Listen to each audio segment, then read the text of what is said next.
right, good evening. Welcome to another episode of the Pop-Up, broadcasting live from the Black Media Matter studios here in downtown Seattle.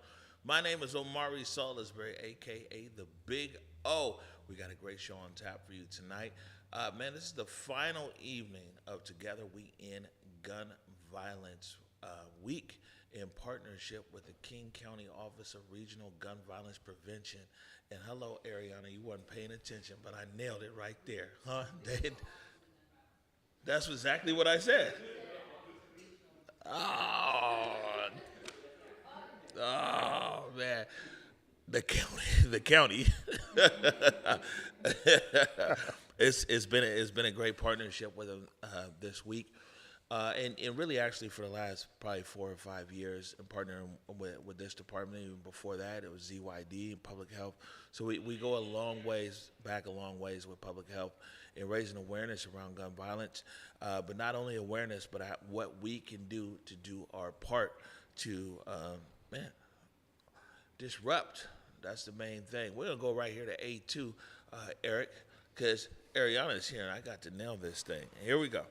In partnership with the King County Regional Office of Gun Violence Prevention, who seeks to prevent and eliminate gun violence and ensure equitable health outcomes for all by providing life-affirming care and resources to individuals and families who are most impacted by unjust systems. So voila, there it is right there. Before we get into the show, I want to give a big shout out to our sponsor, We Rise Wines. We Rise Wines, located on 2nd Avenue, just right across the street from the Moore Theater. Man, it's a for us, by us wine bar. And not only the wine bar, man, the food is slapping over there. It's a great event space and everything else. Jamila Conley and her staff are fantastic. And man, they go all over the place, not only Washington State, but nationally and internationally, to be able to provide wines from people that kind of look like us. So, you know what I'm saying? It's a great place to go to step in, or you can go online, werisewines.com. I encourage you to join the wine club there. All right, Mr. Director, we're going to take it wide right now. We'll introduce our guest, our first guest for this evening. We got a lot of guests over here. They over in their phones right now, so I see it's active on the couch. Want to welcome here to the Black Media Matters studios, Gregory Joseph. They're the communications director for the Alliance for Gun Responsibility. How are you? I'm doing really well tonight. Thank you for having me. Like you said, this is the last day of our Together We End Gun Violence Week, and we just have to thank Black Lives Media and Converge and you, Omari, for putting this issue front and center, for putting our community front and center, and putting all these issues out there so that people can make rational decisions and help further protect their families and their communities. So thank you for this opportunity, and the next one, I'm doing great. All right, good stuff. Like, man, it's a Friday. Deontay Damper was like, where's the energy? The energy ain't high. You know what I'm saying? You guys is over here playing. We need to be. I mean, you know, Deontay just got a natural battery in his back. You know what I'm saying? So he's just moving and grooving all around. But definitely very happy to have you here. All right, so the way this show works is we're going to start with some headlines of what's happening here and get a little discussion going, and then we'll take a break. And then we'll come back and talk about what you're up to. So we're going to hop right into it here. You ready, Mr. Director? Okay, good stuff. First one here. Man. Seattle restores historic Pan-African crosswalks in the Central District. In an article published by the Seattle Medium, my boy Aaron Allen details the Seattle Department of Transportation's ongoing restoration of 11 historic Pan-African crosswalks in the city's Central District, after initial maintenance markings sparked community fears that the iconic red, the black, and the green crosswalks were being removed. City officials clarified that the project actually involves pressure washing, pavement repairs, and repainting with durable materials to preserve the cultural landmarks. All right, listen. So here's the thing. I'll be honest with you, right from jump. A lot of people got online because what SDOT did, though, right, is SDOT spray painted and they said had the word remove. Yeah.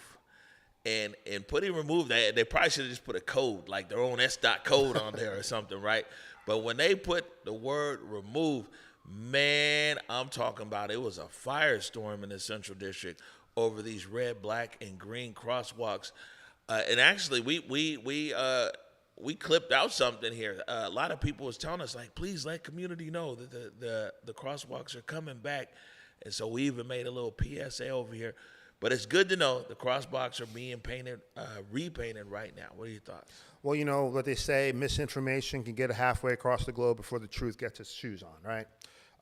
It seemed like some people got a little bit ahead of what SDOT was doing. But I think when you look back and you peel it all back, SDOT brought the community in the planning process months before, got community buy-in, got community input, and they really made an opportunity for the community to take pride in what was being done. Now, their rollout could have been done, obviously, a lot better. Spray painting the words removed can only just set the community up in arms. But I think when cooler heads prevailed and the lines of communication became a lot more reliable and stable, and community representatives and local government people were speaking to each other and not past each other, we're going to see the restoration of a very important part of the black community in the Central District. Is going to keep the black community the part of the Central District, and what they say and what it is like, this is going to, you know, this keeps the pride here. This doesn't remove us. This doesn't take us away. This reinforces our commitment and our history in this neighborhood, and I think it's a good thing. Yeah, no, for sure, 100%. And it's good to have, you know, they're being restored and repainted and everything else. But I want to look in the camera here and actually talk to my friends over there at SDOT. First of all, SDOT, you know, we did a nice PSA, you know what I'm saying, to bring the temperature down. It went lightweight viral. Didn't go as viral as when the dude was like postering over the electric box, but that's a different kind of conversation. But I will say this to my friends at SDOT, is you guys used to advertise with us years ago. You know what I'm saying? You'd advertise for when there was a snowstorm coming, telling people, we'd get on air and we'd tell people, you know, clean your walkway and everything else. You'd advertise with us about other things.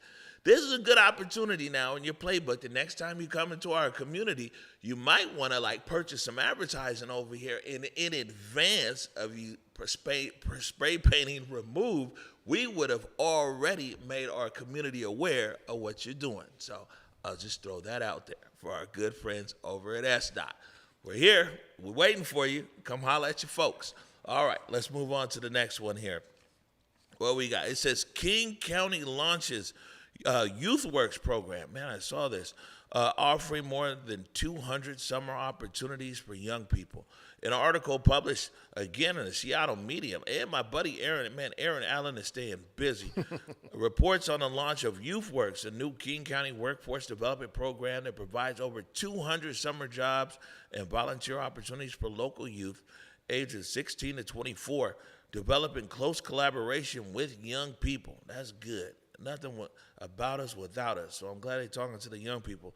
To ensure an accessible platform, the initiative consolidates opportunities across multiple county departments such as public health, public safety, and recreation into a user-friendly hub. With paid roles offering wages between $21 and $38 an hour. Man, listen, I'm signing up. 38. The program aims to help young people and young adults build confidence, navigate a daunting job search process, and find positive economic pathways that can help deter youth violence. Any thoughts on that? Amazing. My first job when I was 16 was $3.35 an hour. All right, my whole check would have been about $29. So I think this is a step in the right direction. You know, when we think about public safety, we have to use all the tools in the toolbox. And providing economic opportunities and job opportunities and learning opportunities for our young kids is a step towards the right direction in decreasing the violence we see in the communities. Our kids got something productive to do, they got something productive to learn, and they got something to look forward to and grow. You know, just from the old adage, it keeps them off the street, it keeps them on the right side of the road, and these are all smart and good things. It's not the cure for gun violence in the community, but it is part of the stool, is one important leg. And we do that with other gun violence prevention strategies and community violence intervention, and what we were doing today across the county, giving out the lock boxes. So this is a very positive step by Grimai's office to provide something positive for the children, to provide something constructive, and to really set them up on the glide path for success towards the future. And this is, again, one of the important tools that we're going to have to use if we're going to have to bring down the gun violence rate here in King County and across Washington. Yeah, definitely. Jobs, man. Jobs are important. Giving young people something to do. Very important. And if I was to hop in the Wayback Machine like you, man, my first job, I was 13. I actually lied and said I was 14. But I worked at the McDonald's. They used to be there right underneath the Space Needle, right over by Seattle Center.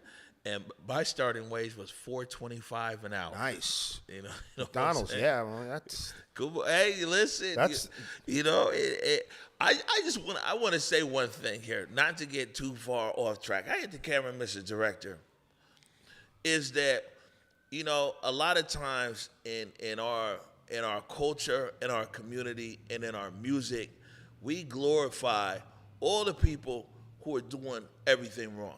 We glorify people selling dope, pimping, trafficking, all kinds of stuff. And the people who actually just show up in your McDonald's uniform at 13, 14 years old, your friends come in there, might laugh at you and everything else, who actually work, who show up, who do, you know what I'm saying, who hold the path and everything else, they ain't never really uplifted. You know what I'm saying? So since it's my show here, I'm really going to take a second here for all you young people that's out there, and you might be working fast food, you might be working the corner job, you know what I'm saying, whatever you're doing, and it's not cool to your friends and cool to whatever, but you actually putting in the hard work. It's easy to sell dope. It's easy to do all the other things. The real hard work is showing up every day, being committed on a job. Well, we ain't making $3.25 no more, but you know what I'm saying? They're showing up on a job every day, and it's unfortunate that's how much of our culture is. I wish McDonald's would bring back the Calvin commercials, you know what I'm saying, and everything else, because our young people who are actually, man, doing their very best to do things the right way, man, they're not uplifted enough. Just take pride in everything you do, and don't let anybody steer you away from following your path. And like you said, right, your boys are going to say it's not cool. They're going to make fun of you, yada, yada. But at the end of the day, you're on your path, and just play your game. Yeah, I mean, there's something definitely cool about keeping your commitments and, you know what I'm saying, doing what's hard. Well, that's what all these internships also teach. Mm-hmm. Responsibility, timeliness, teamwork. Yeah. These are all very, very important lessons to learn when you're a teenager. And I would love to have learned them when I was making $29 an hour. I mean, I learned those for $3. Exactly. Hey, the way inflation's going though, like $3 might be like 29. All right, we go to the last one here. This was a big surprise, man, for everybody in Seattle, especially, but if you ride the Link Light Rail. Let's see here. It says, how did an SUV get onto and off the Mount Baker Light Rail platform? Big shout out to my guy Alex Gartland, who was actually there, who took a lot of the original photos. According to an article by Nicholas Daye in the Seattle Times, a 70-year-old woman driving a red Mazda CX-5 caused a major transit disruption when she managed to drive her SUV onto the elevated Mount Baker Light Rail platform on a Tuesday evening. Witnesses suggest the driver entered the trackway on a street-level crossing about a half a mile south of the station and navigated up the tracks, which eventually rose 35 feet above the ground. The bizarre incident forced a temporary replacement of the Line 1 trains with the shuttle bus in between Soto and Othello stations. The driver was taken to the hospital while the King County Sheriff's Office investigates. To resolve the situation, Sound Transit deployed a specialized maintenance vehicle. Man, they had something for this, huh? Known as the Speed Swing, to lift and remove the SUV from the tracks, ultimately restoring the undamaged rail and restoring service. Yeah, so first of all, to you, Greg, did you see this? Well, I saw it on the news. I was at the Mariner game on Tuesday night, and in this article they refer to as the rush to get the track open before the Mariner game let out, and so there was a mad dash to get that to happen. I don't drive. I haven't been behind the wheel of a car in almost 10 years, right? So the advancements in cars is beyond me, but it's good to know that the Mazda CX-5 handles the road and the rails just as well as anything. Oh yeah, listen. Yeah, I was surprised, man, because I have so many questions, too many for this show right here. But I will say this though, keeping it on my community lens, is that South Seattle initially they wanted a tunnel, but they Sound Transit said it was too expensive. But you notice how once it leaves downtown, it goes all the way through the Capitol Hill, University District, and everything else. It's tunneled in between. In South Seattle, it's there on the street level. In South Seattle, that's where all the incidents happen, where people getting hit by the train and everything else. And so many years ago, when guys were saying like, hey, you know what, we deserve safety as well, Sound Transit was like, nah, we putting this train on the street. And I'm sure not even them anticipated someone driving up. These are the kind of things that can happen. Well, this is the eye-opener right now for them, right? They might need to rethink the construction and the configuration down there by the streets, maybe put up some new signage. But yeah, this is something, they had a piece of machinery to get the car off of the track, so maybe they did anticipate this happening at some point. But, they got the thing off in less than 2.5 hours. And the funny thing about it, not the funny thing about it, is like, one, there are no cameras anywhere near that area because none of them any knew when the car entered the tracks or how it entered the tracks or even why. So it would be smart maybe to put some sort of camera system up there so you can at least get an idea of where traffic goes. I mean, it is a soft target, a transportation spot. So, my friend, when you mention the word camera in the city of Seattle, we're not talking about the city. We're talking about. Hey, listen, we can't even get cameras at Radiant Beach. But I mean, these are all of the things that get the momentum going. When you have these, just bizarre, traffic things that you can't really pinpoint exactly why it happened or how it happened, this begin to open up these conversations. Because at the end of the day, the pedestrians at the platform and the other drivers on the street need to be safe. And, there's nothing safe about a car driving down the north side-bound lane, Yeah, big shout out to Mazda. I mean, oh, okay. Big shout out to Mazda. The director's telling me to check my phone. What's he say? Oh, okay. Here we go. Somebody sent something in here. Oh. Viewer mail. Oh, if you're asking about the first automobile to drive on the Seattle's Link Light Rail, yeah. Oh, I guess this happened. He said this happened during the construction phase as well. Is that what that said? In 2009. But then there's been multiple instances. Oh, so this is just the latest. This is just the latest. Oh. This is the first time with the Mazda. Yeah. Okay. Yeah. We'll see what Sound Transit does, and like I said, it's there was all kinds of reasons. The driver was not from Washington. The driver was from Utah. That says a lot. A 70-year-old woman from Utah, and the last thing I've heard is that she has not been charged with anything. I mean, technically, I don't know if she's actually broken a law, though. Reckless driving? Did she signal when she got on? If there's no sign that says, "Hey, don't turn on to the train track," then it's like We'll see. She did say she was following the GPS. Exactly. There you go. It's good to know, though, that Sound Transit was prepared and they got it off the track.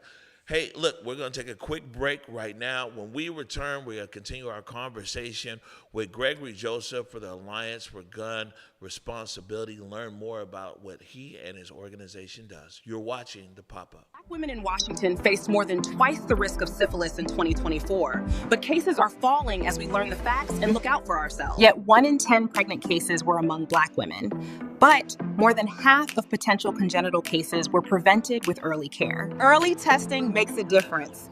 Get tested and protect yourself. Protect your child. Protect the community.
Hey, what's up, everybody? JD here. I'm tapping in to make sure you go to juneteenthwa.com to find out everything that's going on and stay up to date on all the stuff that will be happening at Juneteenth this year. The event, we are moving to the beautiful Hobb Field and parking lot A down over there. Make sure you go to the website to hear about everything. We're having a car show this year. We're doing the Taste of Juneteenth this year. And on the main stage, we are bringing Erica Campbell, Crystal Aiken, and Life Jennings, and we have some great local acts that you may have heard of, maybe you haven't, but you will hear about them on Juneteenth. So make sure you go to the website to learn everything you need to know about the event. Also, you can RSVP on the event if you want to be a vendor, if you want to be a sponsor, if you want to be a food truck. All that is on the website, juneteenthwa.com. If you want to sign up for the car show, juneteenthwa.com. We'll see you here. Peace.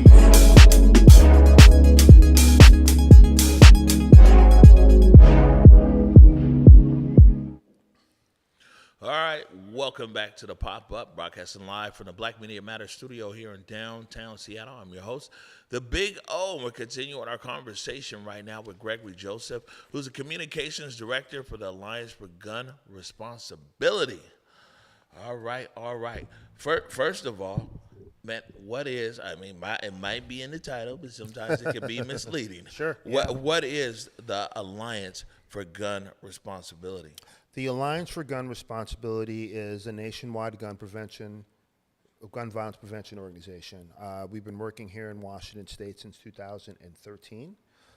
Between the Alliance and our community partners, like our good friends at the King County Regional Office of Gun Violence Prevention, and other community organizations like Community Passageways and CVI organizations across the state, we have been responsible for the passage of 60 laws, whether they've been bills in Olympia, ballot initiatives. Some of them include background checks, extreme risk protection orders. Last year we passed a ghost gun banning 3D guns bill and a law enforcement accountability legislation. And 2 years before that, in the 25 session, permit to purchase. And we're gearing up in 2027 for a statewide organizing push to push our safe storage law through the legislature once and for all. So we work with community organizations, legislators, elected officials, local governments to come up with evidence-based strategies and policies that we can pass statewide level, local levels. And we've now expanded to other states across the country, pushing a really strong gun responsibility and gun violence prevention message in Maine, in Michigan, and in Oregon. And we have designs to take this message across the country because, as you know, Americans support sensible gun control. That's what I was going to ask you. Are you against gun ownership? No, not at all.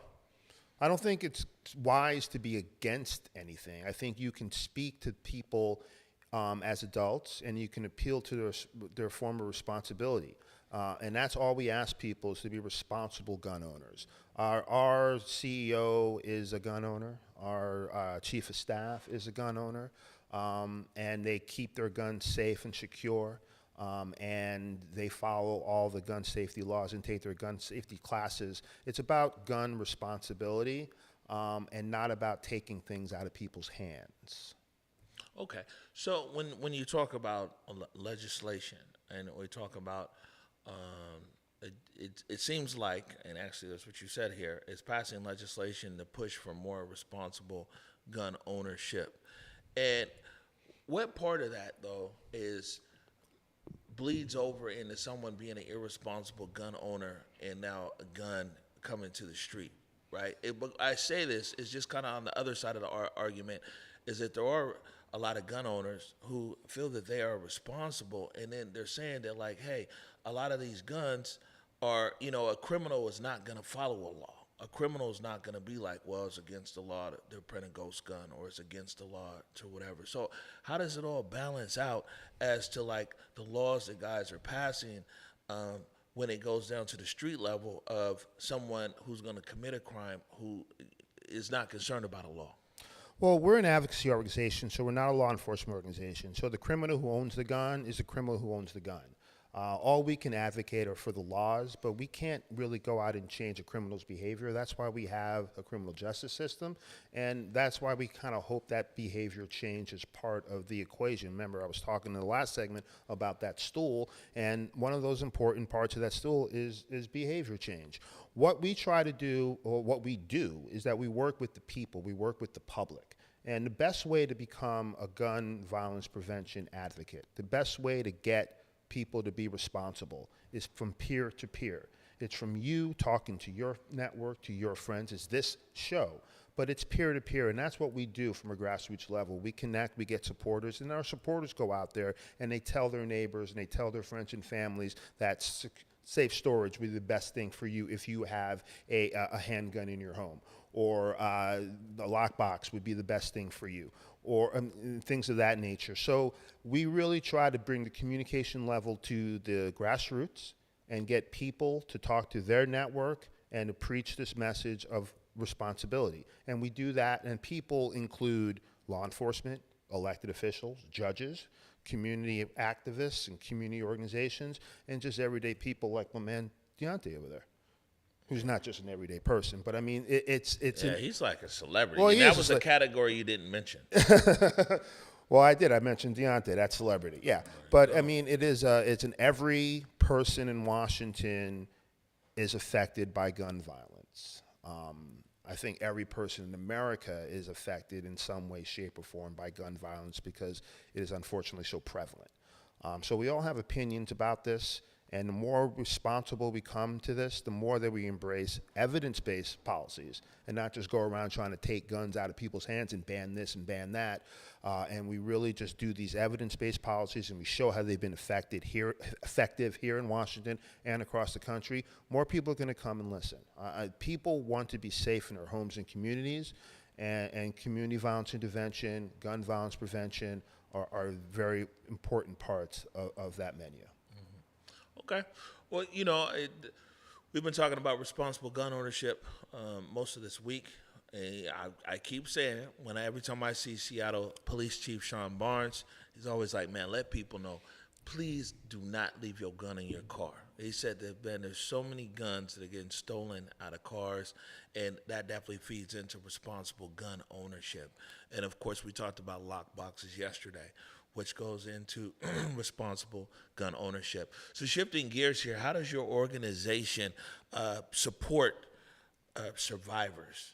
How do we support survivors? We listen to survivors. We engage with them.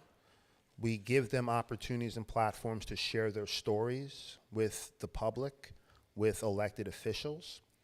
The Alliance for Gun Responsibility was founded by a woman by the name of Renee Hopkins, who was a survivor of a school shooting in Moses Lake, Washington, 30 years ago, February.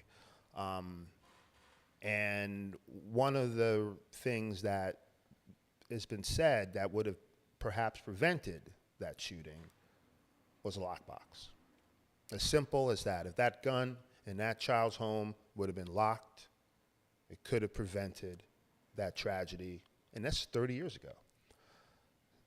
So that's one action from a survivor. We bring survivors to Olympia all the time and have them testify in front of their lawmakers and lawmakers across the state, telling their stories and sharing why this gun violence prevention initiative law is important. It's about lifting up survivors. Survivors make such a big part of this movement. Even just today, I was lucky enough to spend some time with the parents of a young man who was shot in Rainier Beach. To hear the survivor stories energizes the activists and advocacy base. It puts something there that we're working towards. You never really want to let these families down, right? You never really say that you weren't able to get the job done. Survivors have to be front and center in this movement. And they always have been, and they always will be when it comes to the Alliance, because that's what we're trying to prevent, more people from becoming survivors. And that's the other part of it.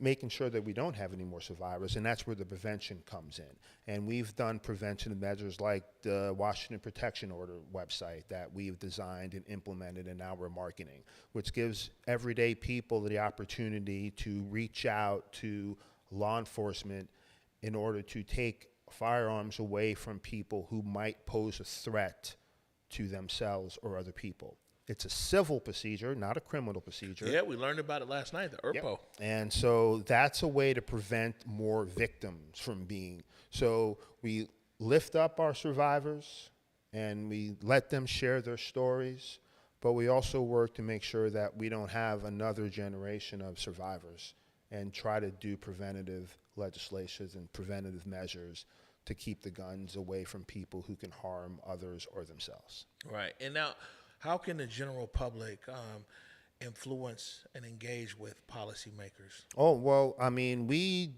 do lobby days in Olympia on a consistent basis when session is in. So if you were to come and join the Alliance for Gun Responsibility, which is not anything that you have to pay for, you just be a person who wants to help and save lives, we would fold you into our advocacy efforts, whether it's in Olympia or here in King County or whatever county you might live in. We are a statewide organization, so we work in every corner of this great state. But we do everything we possibly can. Like I said before, we are a people-driven organization. So the people want to get involved with us, we will find meaningful ways for the people to get involved with candidate briefings or actually going to Olympia and testifying. We do office visits. We routinely take young people and have them go visit members of the legislature and have them tell them what is important to them in the criminal violence prevention, gun violence prevention world. So we're all about putting people in front of the people who can make decisions that can save lives. All right, here's what I want you to do is we wind up that camera right there on the right. We go ahead and look into that camera, and you can tell people all the information that they need to know to be able to get up with your organization. Yeah, absolutely. So you can always find us on the web at allianceforgunresponsibility.org. We're across all social media platforms at allianceforgunresponsibility.org. And if you happen to be down here in Seattle, just yell my name at the top of your lungs, and I'll come running. Man, you hear that? Gregory. I'm already here. And he's here. Hey, man, I appreciate you taking the time this evening. Once again, Mari, thank you so much for giving this issue and the people of Seattle an opportunity to hear what's really good for them. And just keep on doing what you're doing, because this is a great service that you're doing for our community. Hey, man, we going to keep it up. Keep on keeping on, as they like to say. And, man, you know what? So we're going to take a break here in a second. And when we come back, you know, the youth right now are the truth right now. And when we come back, we're talking to Joshua Wheeldon. I got that right? Yeah, so is that right? You must just be used to people getting it wrong. No, we are on point over here. And Melodie Slaughter. You're watching The Pop-Up. Everyone show up for each other. In the barbershop, at home, in the group chat, we check in. Not just you good, but really good. Because the health of your friends and family matter, and they need you to check in. Healthy men keep each other safe. And real ones check in on the ones we love. Because when we tap in, we stay healthy together.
the raw, essential story of Northwest modernism through the Seattle Art Museum's Beyond Mysticism.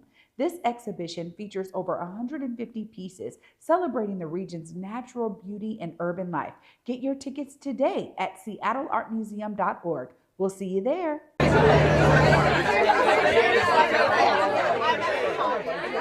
Ole, ole, ole, ole.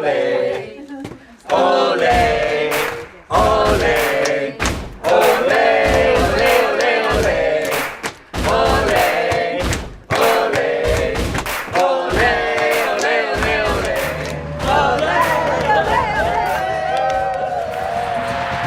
This summer, Metro connects the world. All right, welcome back to the Pop-Up, coming to you live from the Black Media Matters studios here in downtown Seattle. I am your host, the Big O. And like I said before the break, man, the youth right now are the truth right now. So we got a whole bunch of truth here on the set as we are joined by Joshua Wheeldon. How's it going? How's it going? Oh, you see, I told you I got it right. And, man, no stranger to the Black Media Matters studio, Melodie Slaughter. What's happening? Hello. Okay, you guys are up in here. And now, but because the big boss is right over there, you guys are King County Regional Office of Gun Violence Prevention Youth Ambassadors. Let's give it up for the youth. Come on. Hey. That's right. So, let me start off with you, Melodie, first. You know what I'm saying? Both of you guys can chime in. What is this program all about? So it was I believe 4-month program, where we talked about what gun violence is and the causes of gun violence, and then we created a legislative priorities list amongst ourselves, and we got to present it in front of a few community leaders and other people. Okay, so hold on. What I hear here is that you guys are like, unfortunately, you already know what gun violence is, but you guys have been able to look at it at different angles and everything else. Legislative priorities, and then you sitting here and you serving it up to community leaders. Is that right, Joshua? Yeah, no, that's correct. I mean, based off this program and what we do is it's lived experience, you know. So, you know, being able to bring that lived experience into a field that I'm not totally aware of just yet. I got aware of it through the program, but when I was going through it, it was okay, this is new to me. But I feel that I could relate so much because at the end of the day, I got shot, you know, so I'm a victim of being shot. So I feel like having this program helped me, but not only that, but could help thousands of others. Yeah, my next question is how has gun violence impacted your life? Oh yeah. January 25th, 2025. That's when I got shot. So that's just over a year ago now. For me, it hurt. I'm not lie there. It hurt a lot. You know, it's something I wouldn't wish upon anybody else. It's a feeling that, man, you really think you're gonna die, you know. It's like a surge of heat, like something that you can't stop. And I feel like what I put my family through and what I put myself through and the situation I put myself through not only went against who I am, but it really hurt what people really thought of me at the moment, because not a lot of people at the moment knew who I was, and me getting shot was kind of oh, he's not somebody to be around. So I feel like it doesn't just hurt you, it hurts the people around you and how they outview you. And for me, I don't know, it really hurt. It hurt my mentality for 6-7 months, you know. It hurt just how I outlook life. I mean, honestly, my outlook in life was a lot better because this is where I'm at right now in life. Is I'm trying to keep it positive and keep the peace, because that's what I should have been doing. And I feel like at times you could lose your way, but definitely that's a reality check. Wow. And of course, getting shot was a catalyst now for you to want to join this program and to want to be an ambassador to disrupt gun violence. Yeah, no, definitely. I definitely wanted to join the program because I seen something in myself that even Deontay saw in me that I didn't. So I feel like if I'm able to have a voice in the community and do this type of work, then I could help out not only myself with teaching, but also with people that are hurting in the same exact predicament. Because even being in the hospital, you could tell, like, people are wishing for the same spot that I'm in right now. People that can't walk or can't move the same, or can't do anything but be in that hospital bed. So I feel like, honestly, my motivation quote is like, look, you better, like, not you better, but like, take advantage of what you have, because you never know when it can be taken away. Ladies and gentlemen, can we give Joshua a hand? Yeah, and man, I know you happy, but we definitely happy that you here with us too. You know what I'm saying? And part of this program. Melodie, no one warned me about what was going on here in Joshua's journey. I'm hoping your journey isn't exactly the same. What was your reasons, and how has gun violence impacted you and made you want to become an ambassador? My reasons was just like seeing our community and seeing. So, like, my generation is so, like, heavily impacted by gun violence. Like, just everywhere. I think his name was Cyrus. Young kid got killed. The two young boys from at the Rainier Beach bus stop. I heard another one in, I believe, like, Tacoma or something the other day. That was my reason. Like, I want to see a better future for us. I also lost one of my closest big cousins last year, May, at a party. He was at a party. Well, I was at the party too, but we had left like just right before it, and he was with some people, and he wasn't like involved in anything. He just happened to be with the people, and he got killed, and so. That was like that's my personal experience toward gun violence. And how old are you, Melodie? I'm 20. How old are you, Joshua? 19. I've been looking at it's unfortunate. So many moons ago, when I was young and fresh like you guys, there was still violence in our community in the Central District. I went to Garfield High School. I had a classmate killed.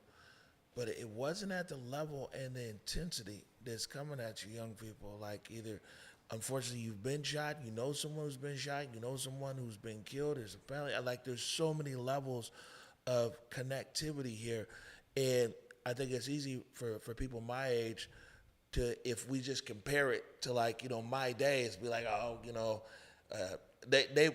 people our age don't understand the trauma that you guys go through. We don't understand, and so a lot of times when we communicate with people your age, we're bringing our perspectives from 30 years ago, not even understanding that it's been the layers upon layer upon layer. At 20 years old, you can talk about all of these different people that you know that have been shot, have been killed, have been acts of violence. Joshua, you know firsthand yourself, but probably so many other people as well that have been impacted. And I mean, the burden that our young people are carrying because of gun violence is wild, And man, I really want to acknowledge both of you guys for stepping into this space and saying that, hey, I want to make a difference. That's really impactful. Joshua, I got a question for you. And let me find it here because I got lots of notes. What has being an ambassador meant to you? It's mean the world, and it really means the world. I feel like it changed my life in many ways, and I'm not gonna lie, it definitely saved me out of the gutter that I was in, for sure. You know, I've had thoughts of revenge. I've had thoughts of a lot of things, but at the end of the day, the people that I was surrounded with, like Melodie right here, you know, Deontay over there, like, they really helped me to see something different in myself. So I feel like, yeah, it saved me. Full blown. Like, it stopped me from doing something that somebody would do right away. And I feel like I'm grateful of not just Deontay's teaching, but my peers and also myself, you know, keeping myself at bay, where all I really want to see is I'm alive and he's alive. That's what matters. Thank you. And Melodie, same question for you. What is this ambassador program meant to you?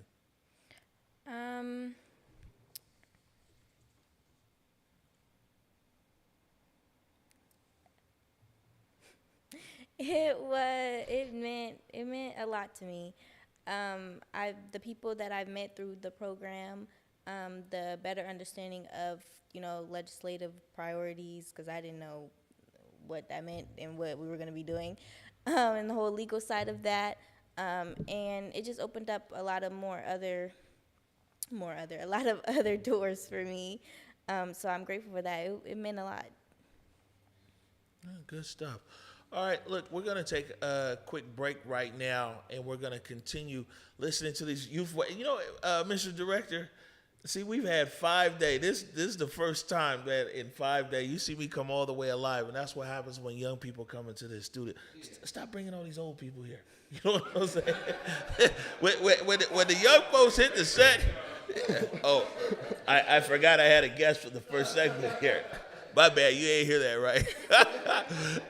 When we come back, though, we'll continue our conversation with Joshua and Melodie. You're watching the Pop-Up. Everyone show up for each other. In the barbershop, at home, in the group chat, we check in. Not just you good, but really good. Because the health of your friends and family matter, and they need you to check in. Healthy men keep each other safe. And real ones check in on the ones we love. Because when we tap in, we stay healthy together.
Discover the raw, essential story of Northwest modernism through the Seattle Art Museum's Beyond Mysticism. This exhibition features over 150 pieces celebrating the region's natural beauty and urban life. Get your tickets today at seattleartmuseum.org. We'll see you there. Ole,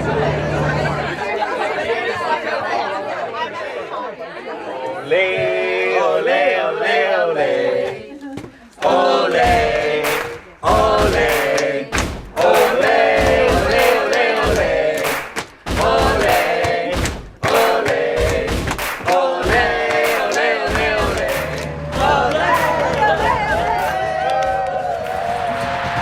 This summer, Metro connects the world.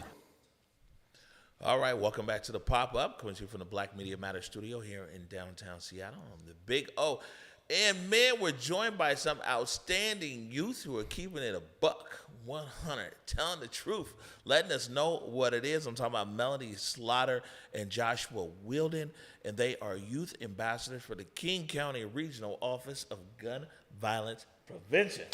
Hello, yes. Hey, yeah, we're up in here.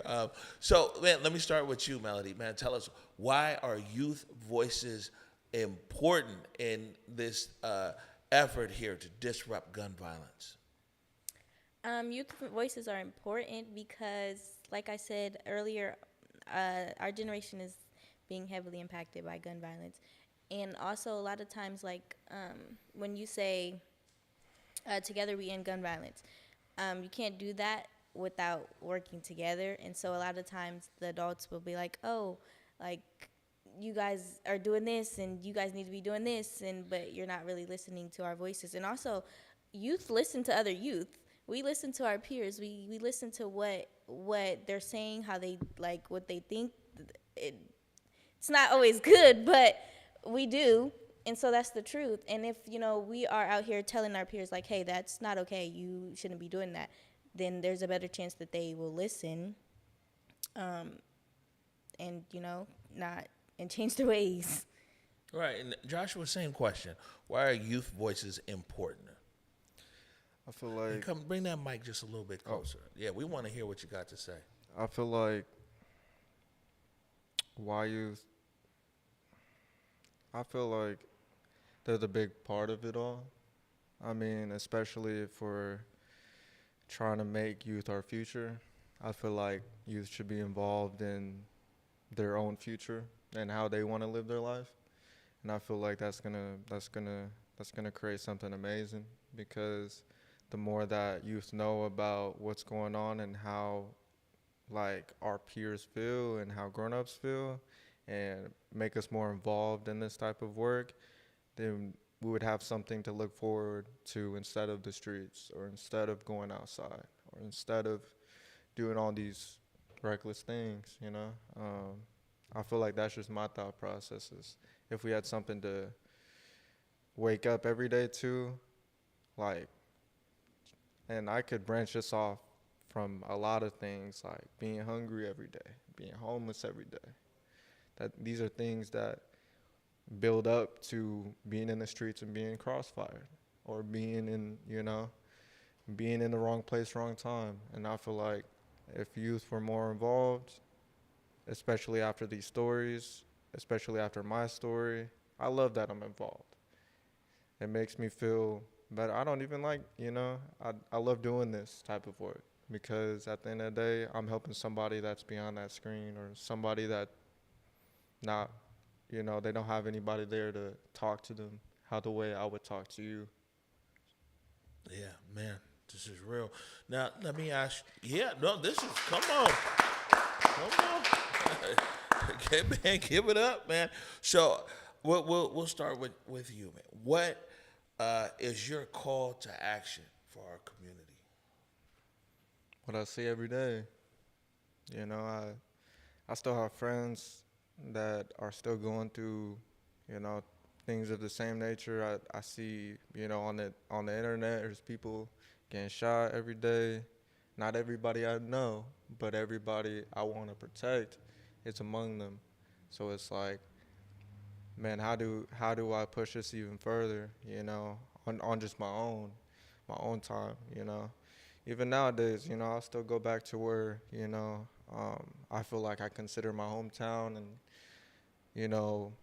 go back to old friends and check up on how they doing, day to day, even making sure, like, because making sure homeless are fed, even then, like, that's a spark in somebody's life, saying, hey, how you doing, giving them food. That's something that's going to give somebody up in the morning and be like, oh, I want to change. I want to do this, and I feel like that's the first step. Yeah. Melodie, what's your call to action for our community? Okay, I have two. Sure.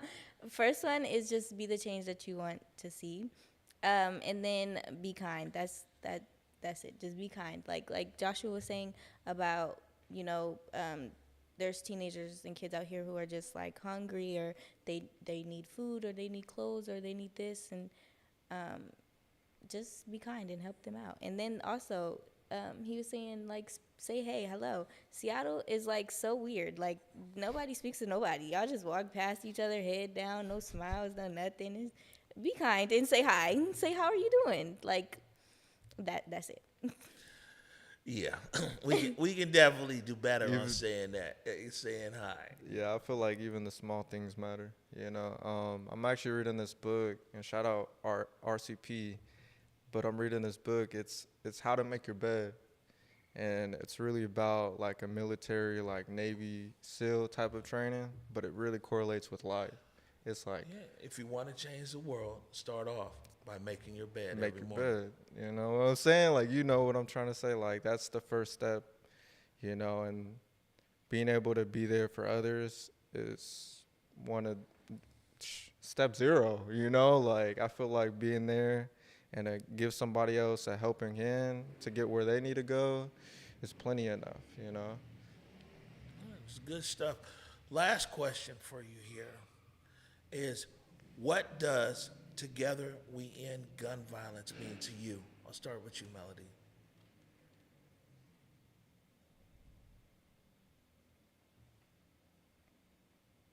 Together We End Gun Violence means this. Like, the whole week you've had different people coming on here sharing their stories, talking about what they do in the community. It means having the Youth Ambassador for Change program, putting these youth voices, in these rooms to share lived experience and share what we are dealing with as youth and as our generation. It means, coming together as a community and helping people that need help, so that we can, get ahead of the gun violence, if that makes sense. Yep. Joshua, Together We End Gun Violence. What's that mean to you? I'm going to just piggyback off of what Melodie said. It's what we're doing right here. Not even just that, the connections. Putting it out in the world. I feel like this is building something amazing, because people are going to talk. So at the end of the day, this is going to spread the word to a lot of people in the world, not even just here in the state, but maybe people are just curious on YouTube or Facebook. I feel like these are the first steps into creating liberation, coming together as brothers and sisters, Black, Brown, Indigenous, Pacific Islanders, all these people that are most likely will, under the government, are most likely to go to prison or go to jail or be homeless. And these are the major things that we need to stand on right now. Is we need to stand together, create liberation, be kind. Everything you do it out of love. There it is. Listen. I was about to say, we got to give it up for these young people in here. That is like, I had no idea that we were saving the best for last. No offense to previous guests who were on here, No, I was including you, brother Greg. You know what I'm saying? Let me get there. We've had 4 days before you, and they've all been great, by the way. But man, we had no idea, Eric. We had no idea what we had in store tonight, right? Man, I'm always for the youth. Yo, this is. They speak more sense. They are actually on the ground that have to deal with things, and then the people that are affected. Yeah, this is. Yeah, man, you guys can come back. You guys can come back anytime. You know what I'm saying? You continue to use this platform to amplify the great work that you guys are doing. I was actually unaware of the Youth Ambassador program. And you guys are representative of the program. The program is phenomenal. I want to thank you again for joining me. I appreciate that. Thank you for having us. Thank you for having us. Yeah, no, like I said, and welcome back anytime. Well, listen, as we wrap up this week, Together We End Gun Violence week here on Converge Media. Want to give a big shout out to the county. To the king, these guys have done so much in a big. First of all, to Ariana Donovan, who has worked tirelessly, not only on this week right here, but it works tirelessly in that office, 100%. And man, you've worked hand in hand with Meade Gill, our producer here, and you put together a phenomenal week. And I'm so thankful for you. And you showed up, and you brought cookies for my birthday yesterday. So that's a big win. Also, Deontay Damper, Luthra Lish. Yup. And of course, our live director, Mr. Eric Calligraphy. It's a great week here. So, man, we want to encourage everybody. Like, you've learned so much this week. We've learned from survivors. We've learned from community organizations. We've learned from government institutions, community and advocacy groups, and now we've heard from the youth. And one thing I can say is that after 5 days now, we see, and Gregory actually had a good analogy, that there's different legs of the stool, right? All of these different pieces have to come together, and even so many more that we didn't highlight this week, because together we end gun violence, right? It's not one thing, it's these collective things, and we need to be open for it.